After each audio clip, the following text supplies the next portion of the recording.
আজ বানাবো শুকনো শুকনো বাঁধাকপির তরকারি। এটা রুটি, লুচি বা পরোটার সাথে খুবই ভালো লাগে, বা আপনারা পিঠের জন্য পুর করতে পারেন। চলুন রেসিপিটা দেখে নেওয়া যাক। একটা কড়াই গরম করে তাতে সাদা তেল দিয়ে গরম হয়ে গেলে দিয়ে দেব আগে থেকে কেটে রাখা আলুগুলো।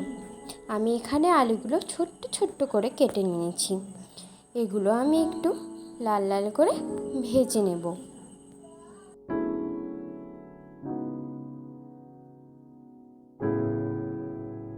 দেখতেই পাচ্ছেন হালকা লাল করে ভাজা হয়ে গেছে।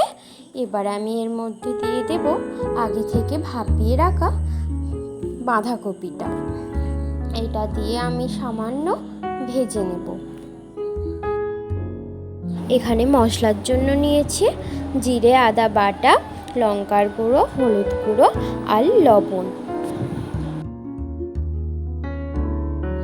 বাঁধাকপিটা ভালো করে ভাজা হয়ে গেছে।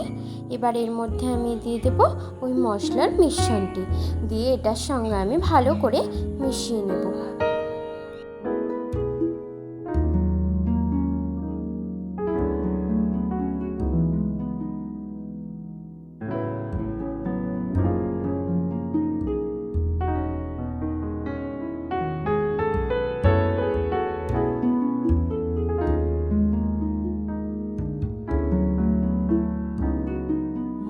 মশলা দিয়ে আমার ভাজা হয়ে গেছে। এতে এবার আমি দিয়ে দেব পরিমাণ মতো জল, দিয়ে আমি 10-15 মিনিট এটাকে আমি ফুটিয়ে নেব।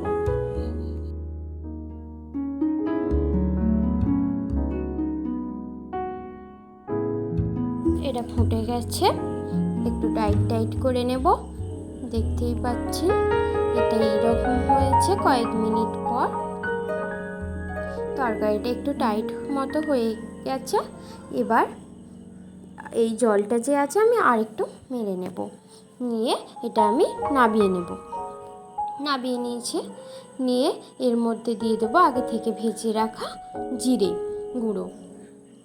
জিরেটা আমি আগেই ভেজে নিয়েছিলাম, গুঁড়ো করে নিয়েছি। এবার এটা গরম গরম পরিবেশন করুন বা পিঠের পুর হিসাবে